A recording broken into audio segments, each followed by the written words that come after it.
नमस्कार मेरे प्यारे साथियों, पंकज जी के एआई क्लास में आपका स्वागत है। आज का हमारा टॉपिक है बिहार में रामसर स्थल। आइए सबसे पहले जानते हैं भारत में रामसर स्थल के विषय में।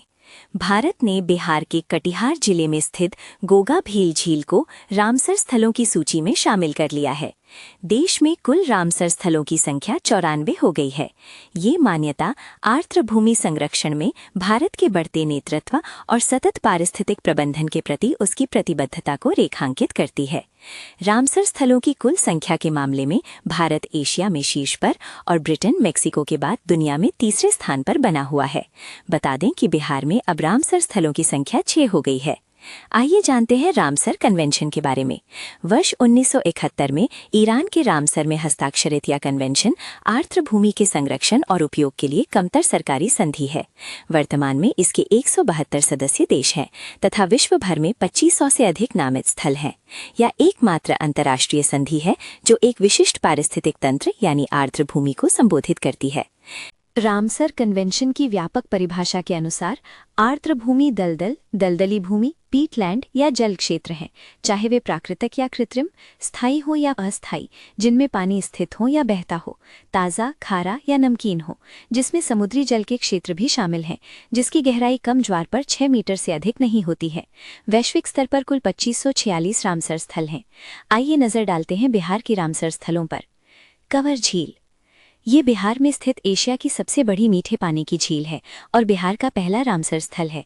इसे कबरताल झील के नाम से भी जाना जाता है, जो एक वर्षा आधारित झील है। ये एक अवशिष्ट गोखुर झील है जो गंगा की सहायक नदी गंडक के घुमावदार बहाव के कारण बनी है। ये उत्तरी बिहार में सिंधु गंगा के मैदान के अधिकांश भाग को कवर करता है। ये मछली जैव विविधता के लिए भी एक मूल्यवान स्थल है, जहाँ 50 से अधिक प्रजातियां पाई जाती हैं। नागी और नकती पक्षी अभयारण्य जमुई में स्थित मांगी और नपती पक्षी अभयारण्य मानव निर्मित आर्द्र भूमि और रामसर स्थल है। ये 2 पक्षी अभयारण्य और आर्द्र भूमि है जो जमुई जिले में ही स्थित है। इसे मुख्य रूप से नकती बांध के निर्माण के माध्यम से सिंचाई के प्रयोजनों के लिए विकसित किया गया था। इस जलग्रहण क्षेत्र में पहाड़ियों से घिरे शुष्क पर्णपाती वन हैं।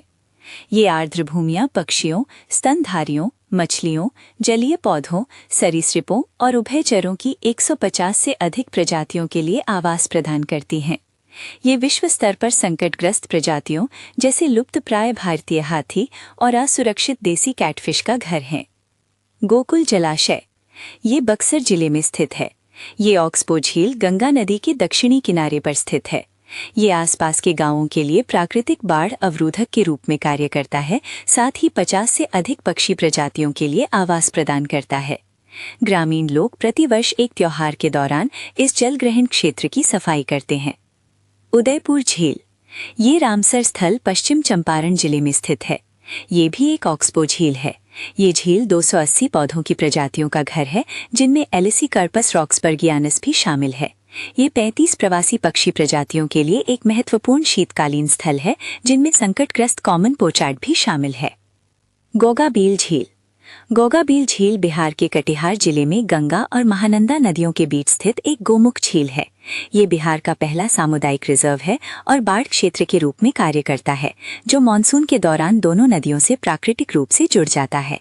ये प्रवासी पक्षियों के लिए एक प्रमुख आवास और जलीय प्रजातियों के लिए प्रजनन स्थल के रूप में कार्य करता है। धन्यवाद। अब एग्जाम की तैयारी को और बेहतर करने के लिए पंकज एआई जी के क्लास चैनल को लाइक, शेयर और सब्सक्राइब करना न भूलें।